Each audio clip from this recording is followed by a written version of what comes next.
What is up, YouTube, Facebook, Twitter, Twitch, Apple, Spotify, and everyone tuned in on the Texas Sports Unfiltered app? Welcome in to another edition of Bucky and BK live on Texas Sports Unfiltered and on the free TSU app. Today is Thursday, September 4th, 2025. And the Buck and I are with you for the next 2 hours. On today's show, the NFL is back. How about the best rivalry in pro football? To kick things off, the Dallas Cowboys and the Philadelphia Eagles. We will preview the game and see if the Buck has a gold star lock for the people. I've got a hunch that he does. Plus, we're 2 days away from Texas's Homo at DKR. We will preview the Longhorns and the Spartans of San Jose State. We've got an unfortunate news story too involving one of the young Texas Longhorn football players. We'll dive into that. We've got an insane story out of the NBA involving Kawhi Leonard. Wild conspiracy theory for the Claw out in Los Angeles. And Florida man is back in the news. And last night I learned that something is illegal that I didn't think was illegal, that I don't think should be illegal. There's your tease. A lot of football, a lot of sports, a lot of fun to be had on a Buck Off Thursday edition of Bucky and BK. Buck, on to you, my man. How are you this morning? I'm doing wonderful. Wonderful day here in Dripping Springs. Beautiful outside this morning.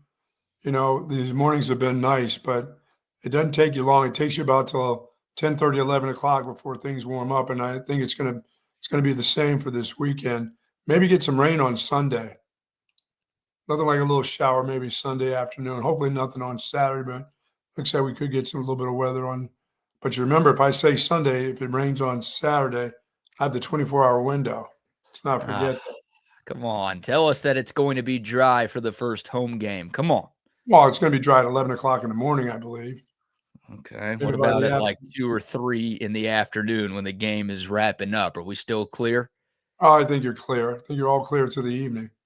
Okay. When those clouds, those Florida-like clouds start to come in and you get a little shower somewhere. I don't know where. I mean, it's been sometimes raining in your place and not raining where I am, but we could use it because, once again, my sinuses, whatever, the ragweed is high. So I'll never have the flu, but I got the ragweed up in my nose. That's for sure. Oh, you're getting got? Oh, no. Getting got and, going to places where mom's dragging a little kid from school with her and, they're sneezing and touching stuff. So now I got to be aware of, oh, I forgot. Hey, kids in the car line, wash your filthy hands. Yeah.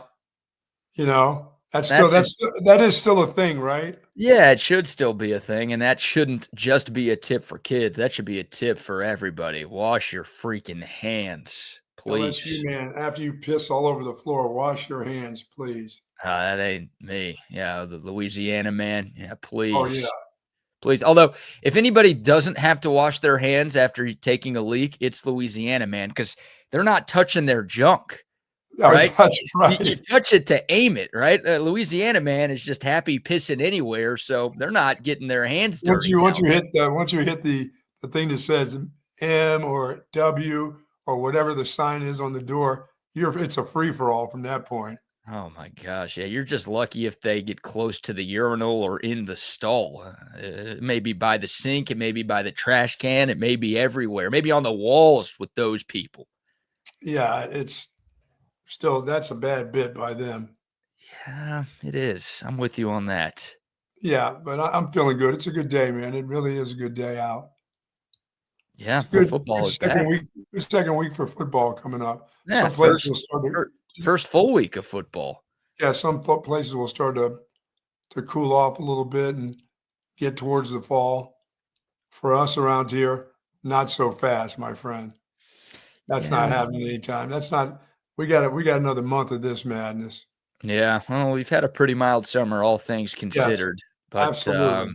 yeah, no, it still very much feels like summer. Football is back, but for the folks who are hitting DKR at 11 o'clock on Saturday morning, it's not going to feel like fall. It is very much going to feel like summer still. Yeah, no doubt about it. And we got your Dallas Cowboys back tonight. Come on, man. Oh, my God. You're still repping their stuff, aren't you? I am loyal to the laundry. You cannot question a Cowboys fan's loyalty. You can question their sanity, but you cannot question the loyalty of a Dallas Cowboys fan, especially one who was born in the 90s or beyond, right? Because they didn't get to live through the glory days. So, yeah, look, a lot of people have jumped ship. A lot of people jumped ship years ago. A few more jumped ship after the Micah Parsons trade last week. But for better or for worse, usually for worse, I am still a fan of the Dallas Cowboys. Good job. Just stay a fan. That's what you should do. You got to take your team, good or bad, lousy owner or not. You just got to you just have to. You may be the deciding factor. Now, The date don't is. forget, they're also my Chiefs, Buck. Don't forget where I was born. Oh, yeah, yeah.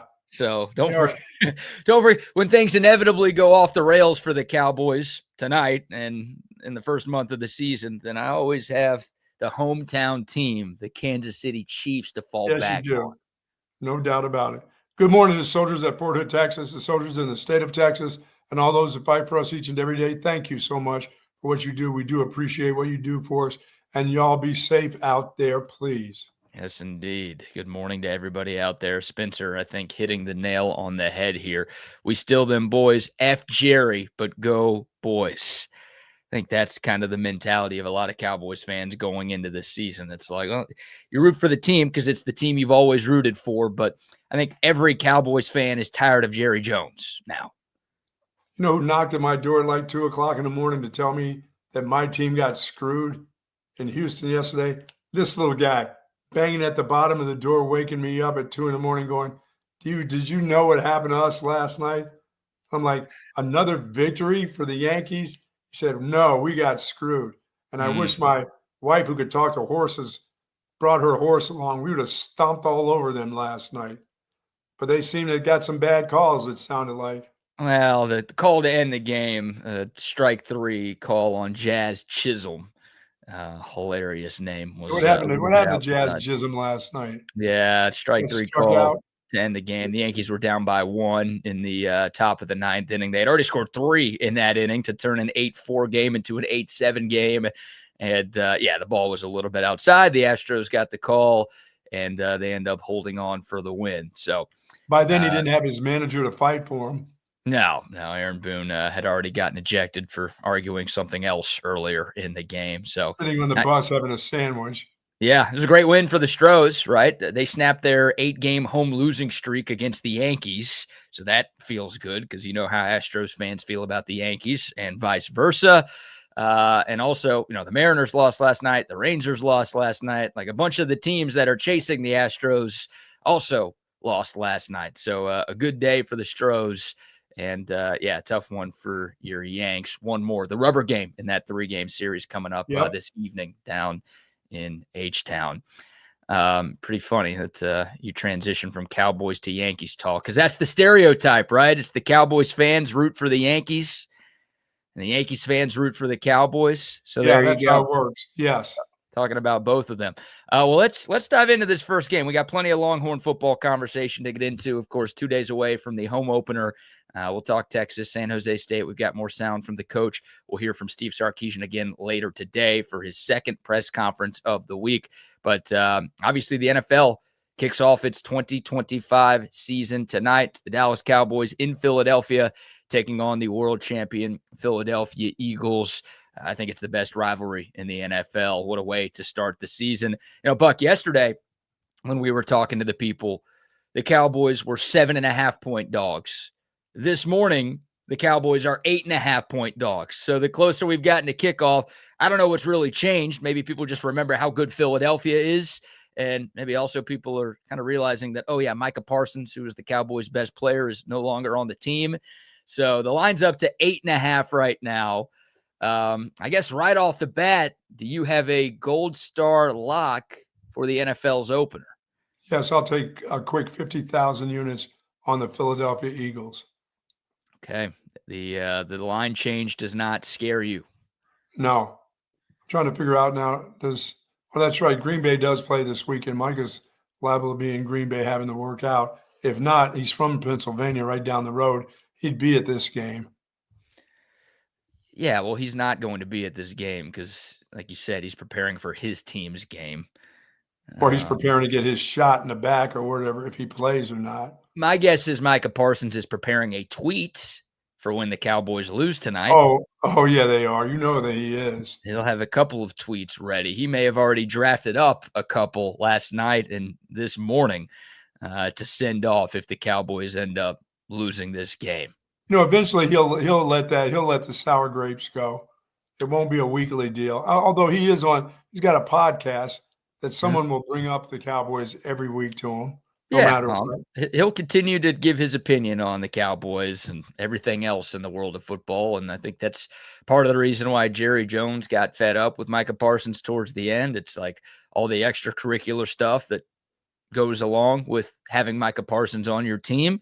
Probably got annoying after a while. But, yeah, Micah Parsons will be hate watching this game tonight. There's no doubt about that.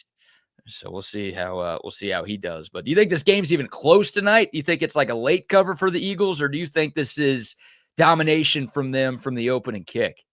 No, I think they'll dominate the first half and lose a little bit of something maybe in the third quarter. They'll get bored. Cowboys will get within 10, but that the Eagles will eventually win by at least 2 touchdowns or so. Okay. Yeah, last year, the 2 games these 2 teams played did not go well for the Cowboys.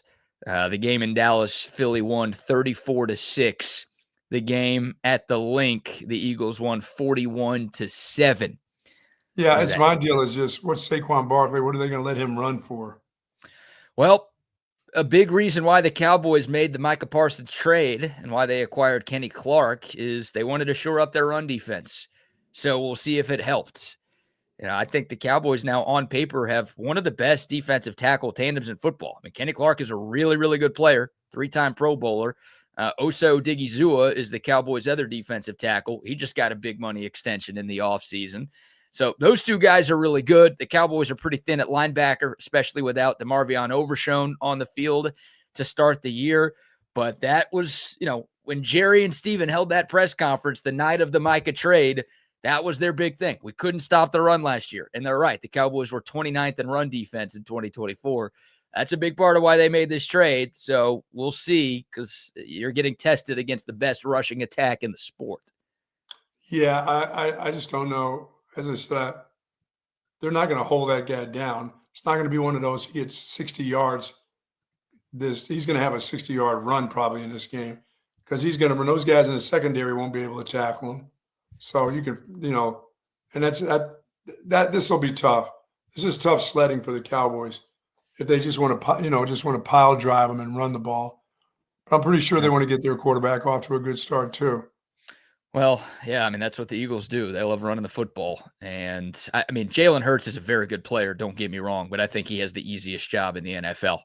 Like, that guy gets paid $50 million to hand it off to the best running back in the sport and throw it to 2 of the best wide receivers in the sport.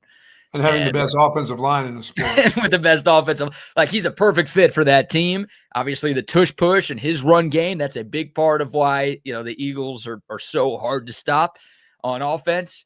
But, yeah, Jalen Hurts kind of gets to drive the bus. And, he's not asked to do a whole lot. But, obviously, he was great in the Super Bowl last year. And he knows his role on that football team. And, yeah, that's the game plan for Philly is to see if they could stop Saquon first and foremost. Yeah, this could be a 24-10, just 24-14, just cruise to a win without having to do very much. Yeah, well, Dak Prescott's 9-4 all time against the Eagles. Both of those blowouts last year, Dak Prescott did not play in either game. The first game in Dallas was the week after Dak got hurt. The second game was week 17. The Cowboys were already out of it by then. And it was a bunch of backups going up against a bunch of backups. So yeah, and I would say the Cowboys have a chance if they had a run game, but I don't think they have a run game, which means Dak's going to have to pass a lot. That secondary for the Eagles is pretty good, and so is that defensive line. Well, let me ask you this, Buck. What's more likely to happen tonight? Javonte Williams, who's the Cowboys' #1 running back, rushes for 100 yards, or the Cowboys are able to keep Saquon Barkley under 100 yards? It's more likely. They're not going to keep him under 100 yards. So you're saying Javonte Williams is most likely not going to run for 100 yards. That's Most that's likely not the not going to run question. for more than a big night for him tonight would be 45 yards. You didn't answer the question. You got to give me an answer, sir, because I'm with you. It's hard to answer because I don't think either one is very likely. But what's more likely to happen? The Cowboys running back, who may be the worst starting running back in football, goes for 100 against the Super Bowl champs, or the best running back in football goes for less than 100 against. He's not going for less than 100. Saquon Barkley's not going for less than 100. Okay. He's going to be So all fired Javonte. up. He'll be. I'm going to take it that guy's going for some big yards in game number 1.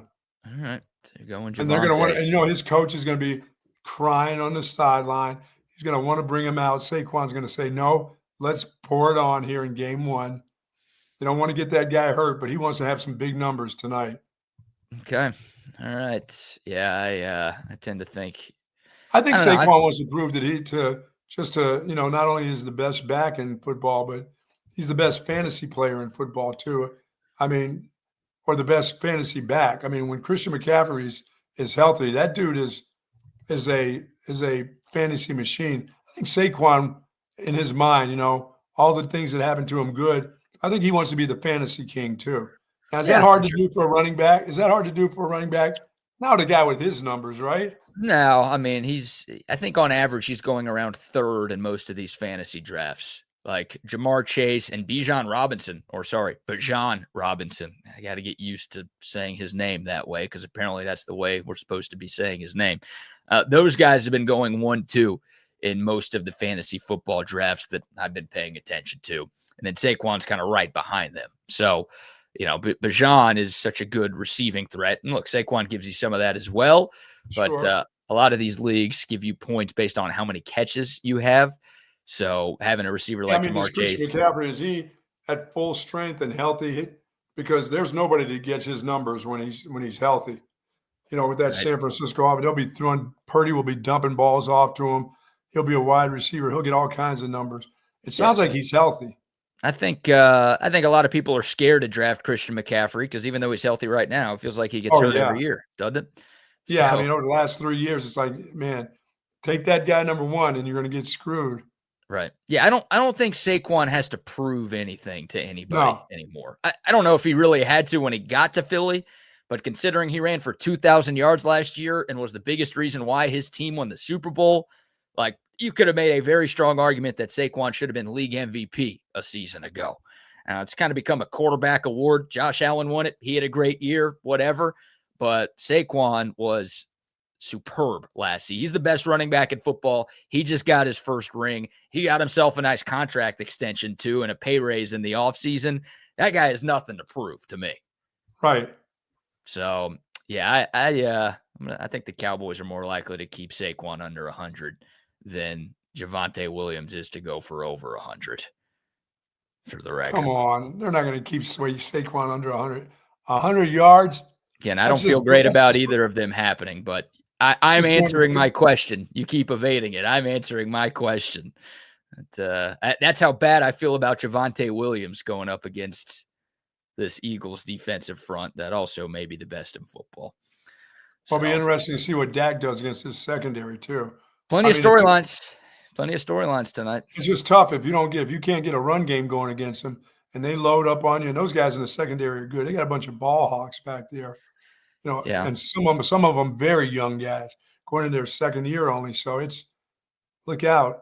They did lose Darius Slay and they lost CJ Gardner-Johnson, who's now with the Texans. So 2 of their starters from their Super Bowl team are now playing elsewhere. Quinyon Mitchell, Cooper DeJean, those guys pretty young going into, I think, their second years in the NFL. Yep. Those guys are pretty good. The Eagles, their secondary is one of their big question marks. Their edge rushers are not great. They've lost a lot of talent in that room over the last year or two. So, we'll see. But, I mean, their defense is still really, really salty. And it's the return of Dak. That's maybe the biggest storyline of this game. Dak Prescott was not very good before he went down last year. He played in 8 games in 2024, 11 touchdowns, 8 interceptions. He had multiple interceptions in 4 of the 8 games that he played in. His QBR ranked 29th in the league, and then obviously he got hurt and missed the rest of the year. So the Cowboys season went from bad to worse once he went down, and like any chance they had to turn it around went out the window when he got hurt. But it was not a promising start to last year for Dak. We'll see what he's got in the tank. The good news for him is the Cowboys went out and got George Pickens. Like last year, it was everybody knew he wanted to throw to CeeDee Lamb because he was the only receiver the Cowboys had. They go out and get a Pro Bowl caliber guy in George Pickens. That's something the Cowboys are obviously hoping is going to spark their passing game. Yeah, in the NFL, you got to make them think you're going to run at some time. So, oh, sure. But yeah, I mean, they can't be, Dak can't be throwing the ball 50 times tonight, right? No. Oh, no. Like, Cowboys have to have some semblance of a running game. And but they're going to throw a lot, but they have to throw a lot to be in the game. Yeah, if they're down, especially like you're talking about, right? They're going to need to be flinging the ball around the yard to come back in. But yeah, Javonte Williams, Miles Sanders, Jaden Blue. Jaden Blue's healthy. He's been practicing all week. He's not on the injury report. Obviously making his NFL debut tonight. I think he's going to get a chance tonight. I would hope, right? Like, I don't think we're going to see enough wow from the other two guys to where it's like, oh, yeah, you should leave Jaden Blue on the sideline. Like, I think the Cowboys are going to be looking for a change of pace and a little bit of an offensive spark at some point. So why not give plus you put him out there as a receiver out of the backfield for another threat. Yeah. For the other two guys, I can see him catching a few balls tonight. Yeah, he's listed at third on the depth chart, but we know the type of receiving threat that he is. So he can be a weapon for the Dallas Cowboys this year. And I hope he plays. I hope he gets a lot of run this season because I don't think the Cowboys are a playoff team this year.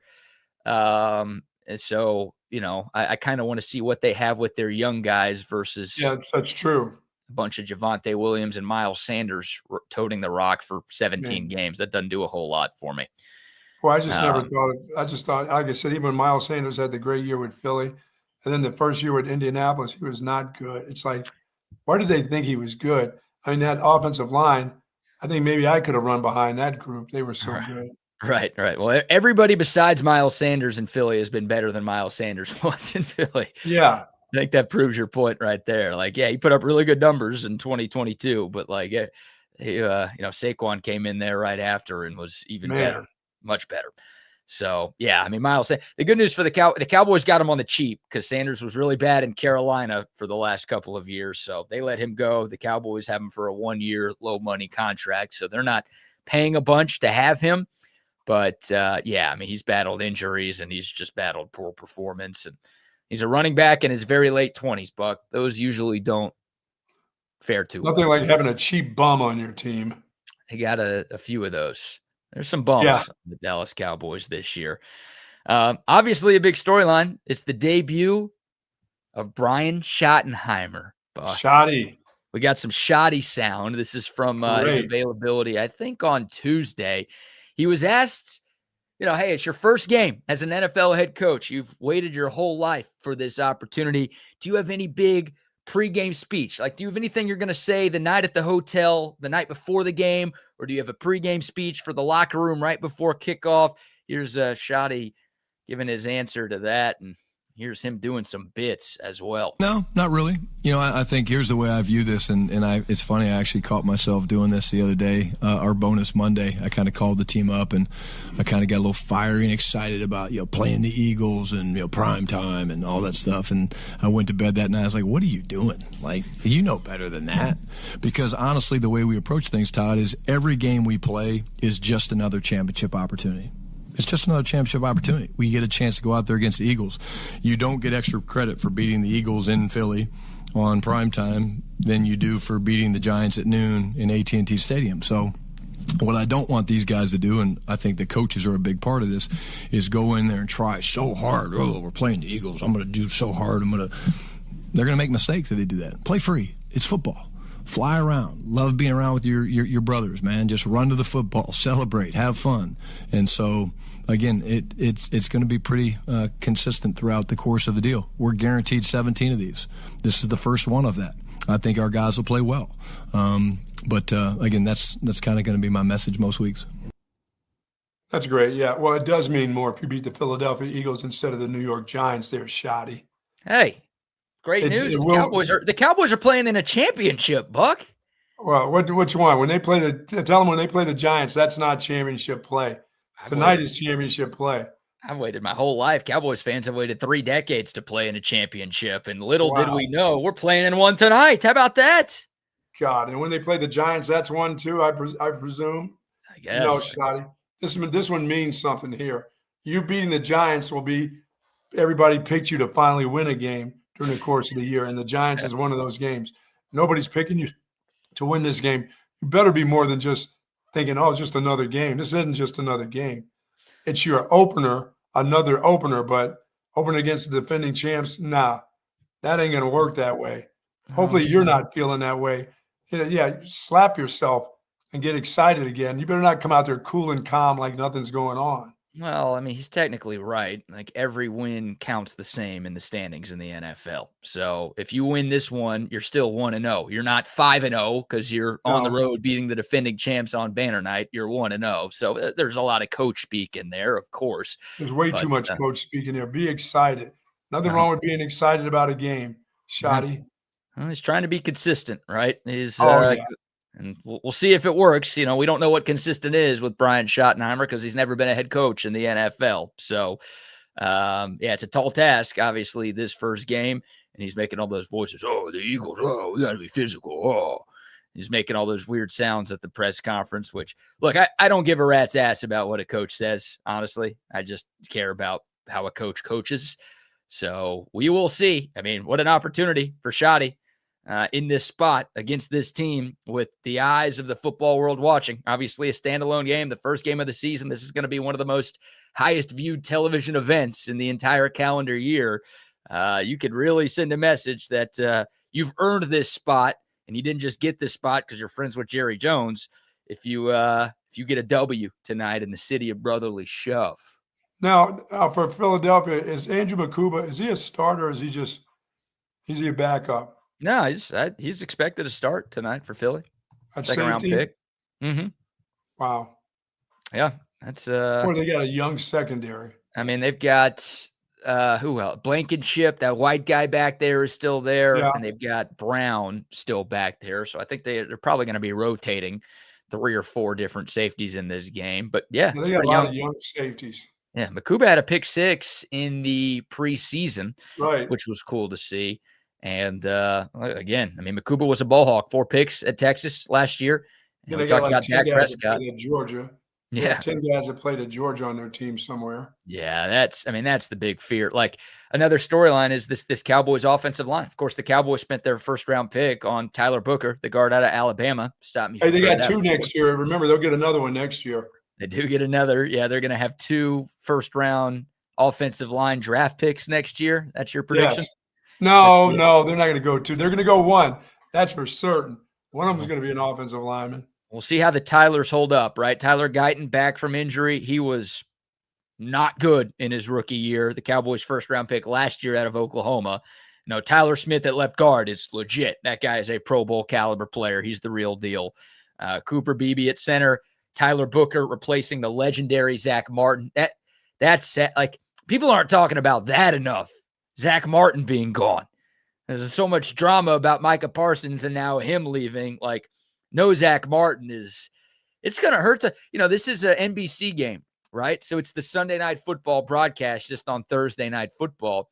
And that means they'll do the player introductions at the beginning of the game where every player says their name and the school they went to. Like not hearing Zach Martin, Notre Dame tonight is it's going to hit me in the feels. So tough test for the Rook at his first game going up against all those Georgia and Alabama dudes that the Eagles have. And then Terrence Steele. Like, can the Cowboys offensive line hold up?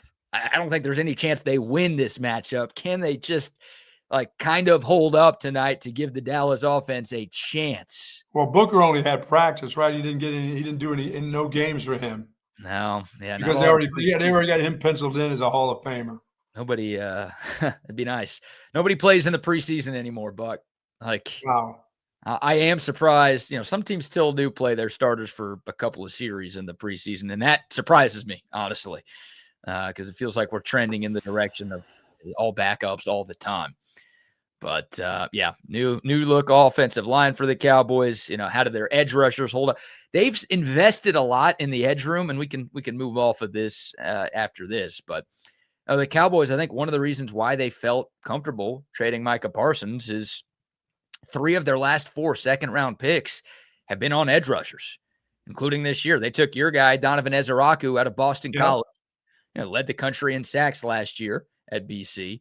Marshawn Nealon was their second-round pick last year. Sam Williams in 2022 was their second-round pick. He's back from injury.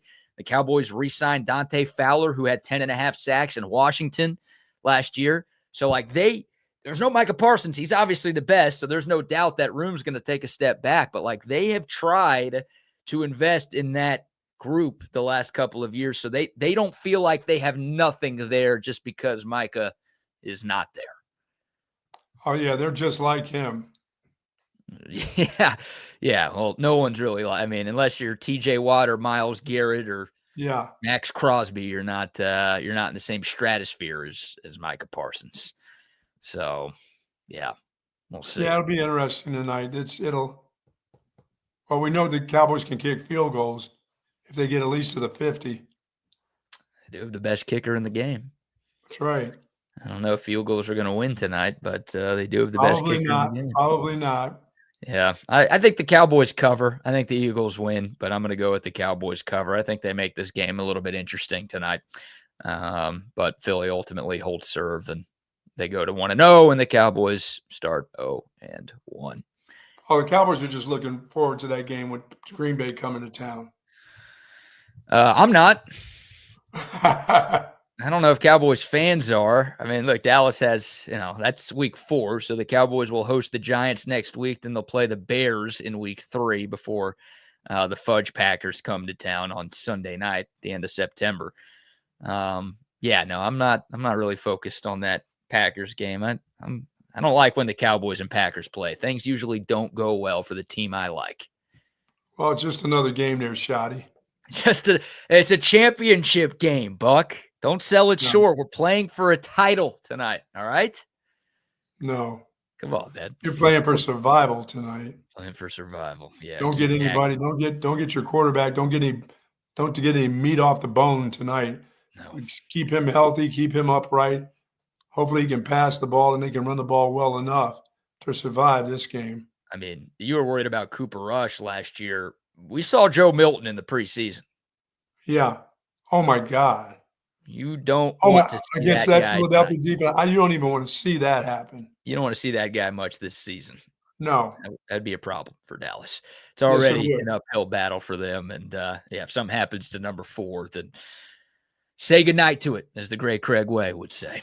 Yeah, that's not good for them. You hope you have a backup that can win a game or 2 for you. That guy can't win a game in the NFL unless it's against the Giants. And I don't know if he can handle that. I would pick, is it Russell Wilson, the starter for the Giants now? Yeah, I would take him. Well, he is for a while until his first 3 starts, and then Dart will be in there after that. Well, they've got Jameis too, so Dart might be 3rd on their depth chart. So I might have to wait a while to see Jackson Dart this year in New York. But I think at some point we'll see him because Russ is who he is now, and Jameis is awesome. Everybody loves Jameis, but we know what Jameis Winston is as a quarterback. So maybe by the second Cowboys-Giants game this year, Jackson Dart will be out there. But, week 2, I would assume it's still going to be Russ. Patrick says that Micah Parsons is going to kill Dak when that day comes. Maybe. Maybe. Going up against Tyler Guyton and Terrence Steele. Oh, my goodness. Yeah, that's advantage Parsons. He's got an advantage against most tackles that he faces off against, but he definitely has one against the Cowboys guys. Well, you don't have to worry because, Jerry, they'll run at him. That'd be pretty funny. Yeah, first play, you have to, right? That's not a shoddy play call. That's a Jerry play call. First play, we're running right where Micah Parsons is. Of course. Hell yeah. It better work. If Micah gets a DFL on the first play. Oh, my God. Oh, it's going to be a long Sunday night in Arlington. So that's tonight, 7:20, NBC, Cowboys at Eagles. The NFL is back. No college games tonight. College is giving the NFL the spotlight. College football obviously returns on Saturday, but the Thursday college football games will be back next week. But you got a game tonight, Buck. You also have Chiefs-Chargers tomorrow in Brazil. We will preview that game tomorrow and see if you have a gold star lock for the people. And then obviously you get your full slate on Sunday and then a Monday game as well.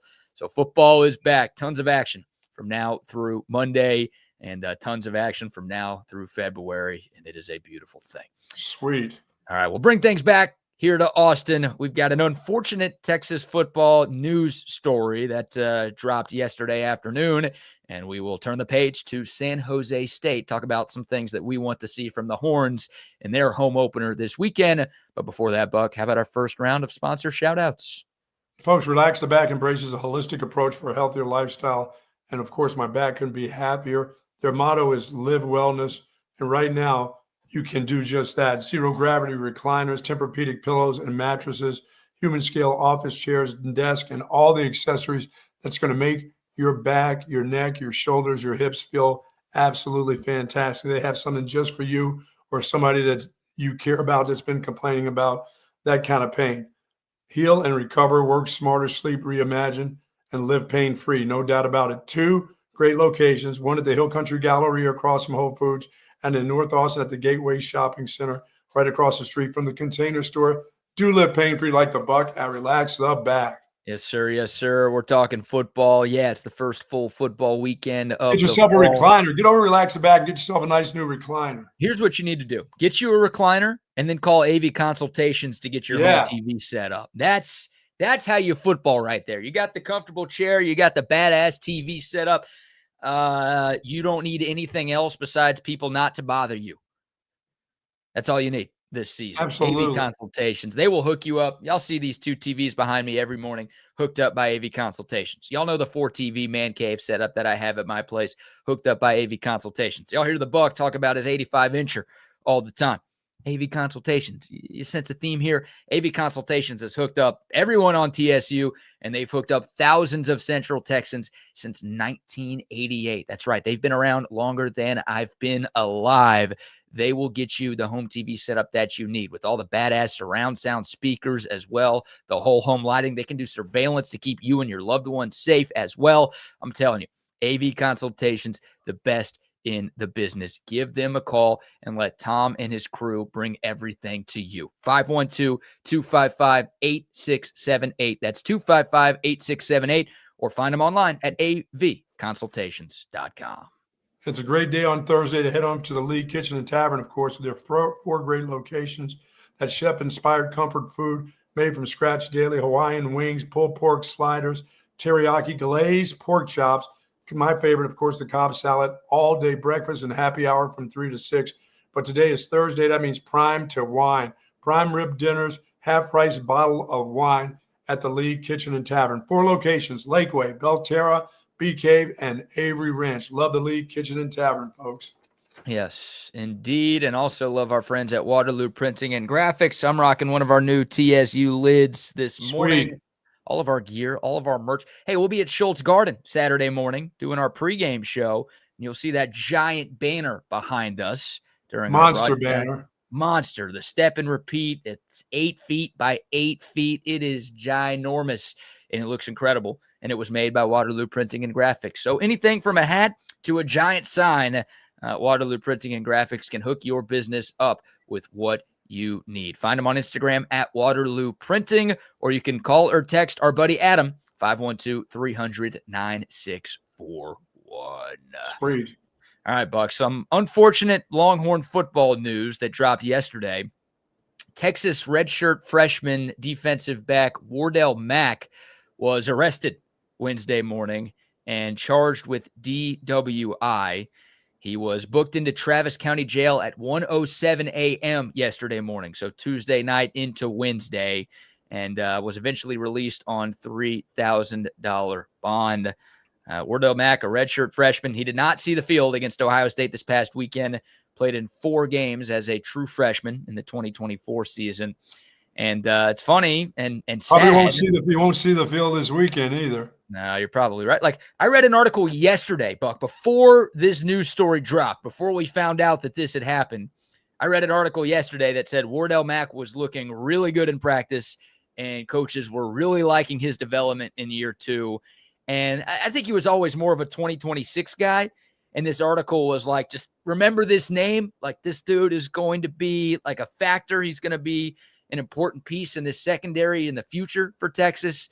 But yeah, I mean, look, I don't think this ends his career or anything like that. No, but, man, it's just people make mistakes, and yeah, mistakes happen. And thank goodness it wasn't one of those deadly mistakes that cost somebody their life, or, an injury to him or somebody else, and one that he can grow from.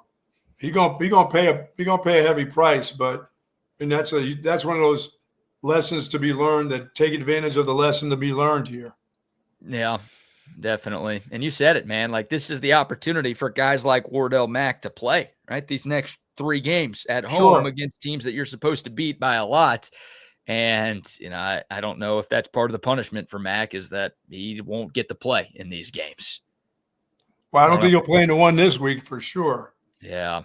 So, and I know there's going to be a lot of running around, that he's going to have some extra running and some extra things to do to get back in the good graces of his football team. Once again, nothing happened unfortunate except for him getting arrested. Yeah. He didn't hurt anybody. Hopefully he didn't hurt anybody. He didn't hurt himself. So. Right. Yeah. As of now, we don't have any information on exactly what happened. Hopefully we don't get any information about something like that happening. I feel like we would probably know if it turned into something bad. But yeah, unfortunate story, and obviously a teaching moment and a learning moment for Wardell Mack. But plan a sober ride home. We talk about it all the time. It's too easy in this city to not drive drunk. You got Ubers, you got Lyfts, you've got coaches you could probably call who would be willing to pick you up and get you home. That's again a learning moment, but an unfortunate no excuse for it ever. But in this day and age, you got a way to get around. You have people that would pick you up. You have Uber, Lyft, you don't need to be behind the wheel. Yep, I'm with you. And Arch Manning does the NIL deals with Waymo, right? Those driverless cars. Just hit up Arch, tell him to hook you up. Come on. Yeah, I got to go out and get my drink on Tuesday night. Hey, school night. Maybe you don't have class on Wednesdays. Oh boy, that's right. Maybe that's the deal here. Yeah, we know he's got practice, though. He's got practice, and now he's got longer practice. Yes, he does. And he's got tougher practice to try to get out of the doghouse. That's not, Sark's going to get asked about this today. Again, he'll speak to the media for the second of his 2 game week press conferences today. And maybe Sark addresses it in his opening statement. I assume Sark's not going to comment too much about it. But now Sark is going to have to answer to it at some point. So. Yeah, I mean, he's going to comment mostly to his team and to the younger members of his team, well, everybody, about drinking and driving. Right. Or just drinking, period, during the football season, where you should be at certain times of night. You should be getting your rest. Now you're not playing Ohio State. Oh, now all of a sudden it's time for you guys to go party? I don't think so. Yeah. Wardell Mack is a redshirt freshman. What does that mean? He's like 19 years old? Come on. Can't even drink yet, dude. That's true. That's the bigger story here. All right. So there you go. There's that. Again, disappointing news regarding the Longhorns. But yeah, we also continue to talk to young people, not because they're underage drinkers, but the dangers of the danger that they put themselves in and somebody else's kid into, or just somebody else in general. That's the dangerous part about it. Like you said, go find a ride. You got to get your drink on. You know enough people that you can call and say, listen, come and pick me up. I got down to this place. I may have taken an Uber down here or whatever, but I'm not driving. That's just no. I'm not getting behind the wheel. Yeah, I'm with you on that. And, Wardell Mack's head coach can, talk about, his experience. Yes, he understands. And so that message is one of those messages, BK, that if you had to deliver that once a week to your players or to people that still do it, you can do that. There's nothing wrong with that. Sure. Absolutely.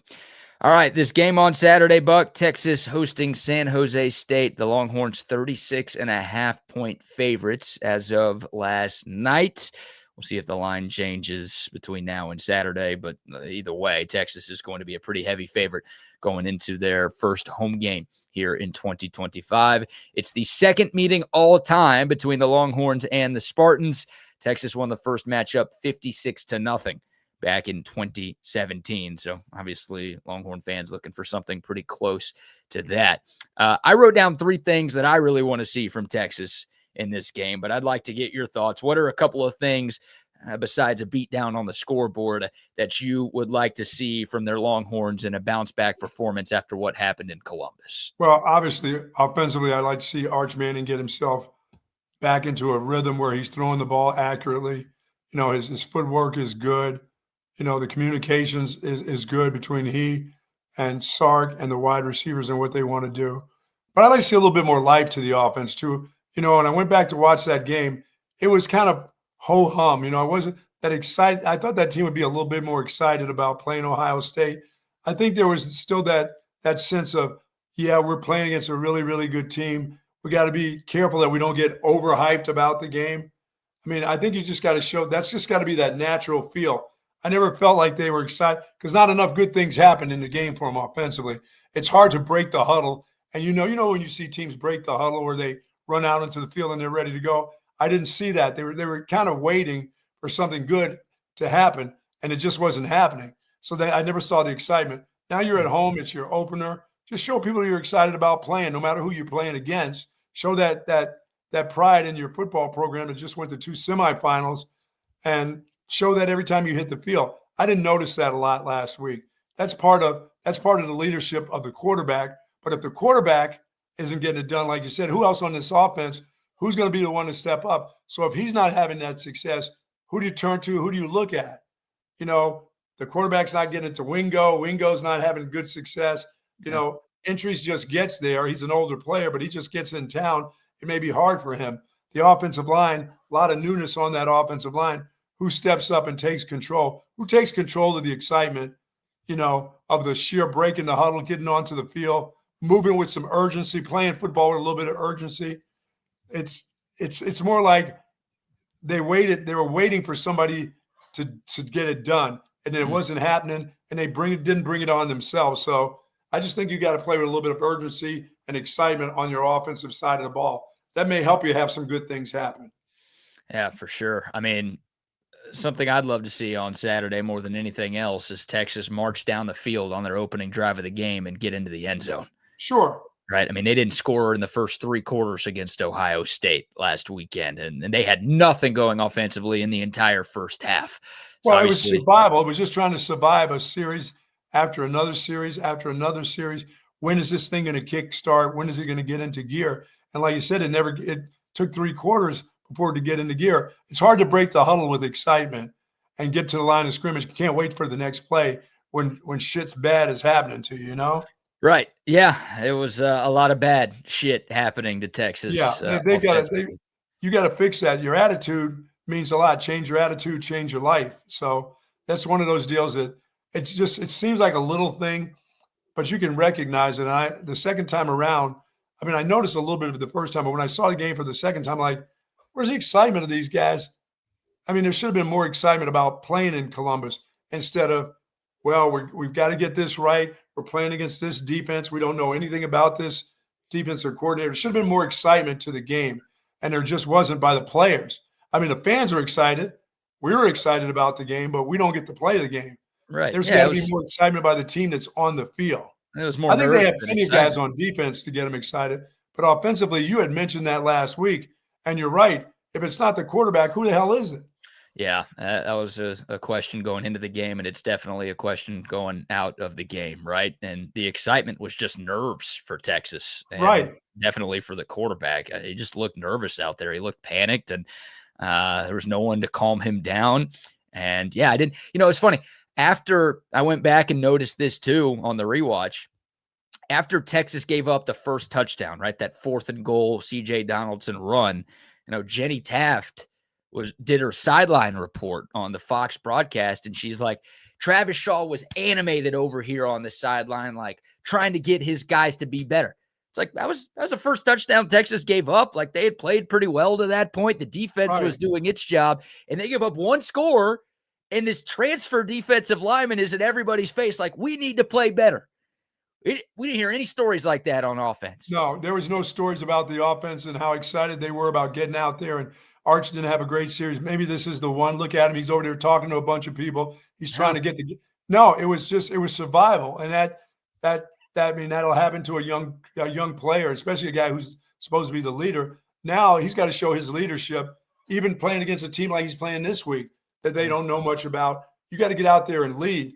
Make good things happen for yourself. Don't wait for them to happen. Make those things happen. But the rest of them, they're going to have to find some other leaders. Can't be just that guy. Yeah, because Arch Manning, I don't think he's going to play that bad this week. I think more often than not, he's going to play a lot better than he played last Saturday. Sure. It may end up being the worst game of his college career. At least we all hope it is. But there's going to be another game where he's a little bit off, and it would be nice to have somebody else on that offense go up to him and just, give him a little pump-up speech, a little rah-rah, like, hey, man, we believe in you. We got your back. Like, just trust us, all right? We'll carry you today. We got you.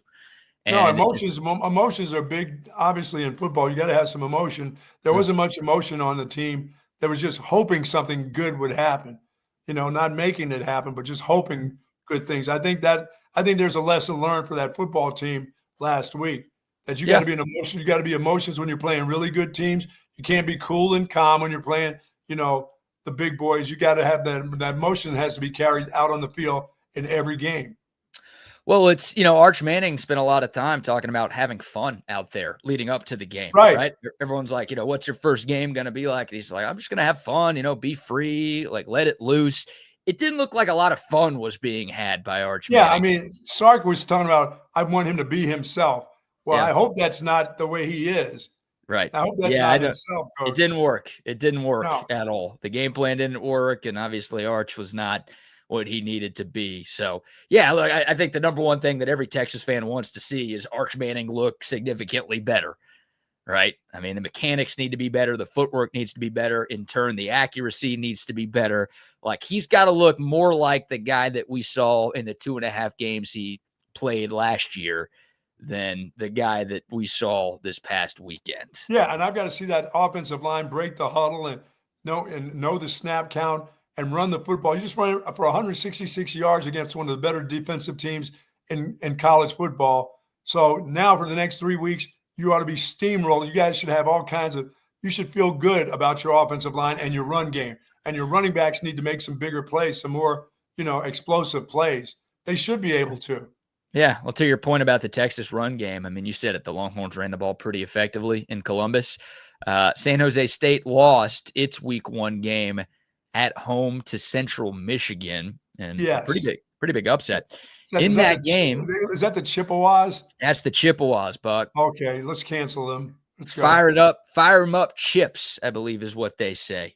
Oh, boy. Either fire it up or fire them up, Chips. I don't know. San Jose State was a 2-touchdown favorite, and they lost that game. But the stat that sticks out to me the most about that result, Central Michigan ran it 51 times for 236 yards. Yeah, they weren't trying to get their quarterback in. They could care less about their quarterback. No. 51 times? I think they had 2 quarterbacks play. They threw it 13 times. They didn't complete 13 passes. They had 13 passing attempts for 115 passing yards, and that was enough to for them to win the game because, they ran it 51 times for 236. No, well, we know Sark's not going to do that because he's going to have to prove that he wants to get his quarterback going. He's going to do that. So I don't know. Sark has run it 50 or more times a lot before. You don't think he'll do that? No, that dude is going to get his quarterback. He's going to get him in. If these next couple games he doesn't get him ready, then when he's going to get him, he's going to get him ready. He's going to be throwing that ball around. They'll run it maybe 40 times, but then that's fine. They rush it for 40 times. I mean, my goodness, like I said, they just rushed for 166 yards. And if the Chippewas did that to San Jose State, your running backs need to have some big plays. I was about to say, like, that's it right there, right? If Central Michigan can run like that with their offensive line and their running backs, then what's Texas going to be able to do against that? Oh, they love C.J. Baxter so much they're liable to give it to him 40 times himself. Yeah, maybe C.J. Baxter gets more run this week. I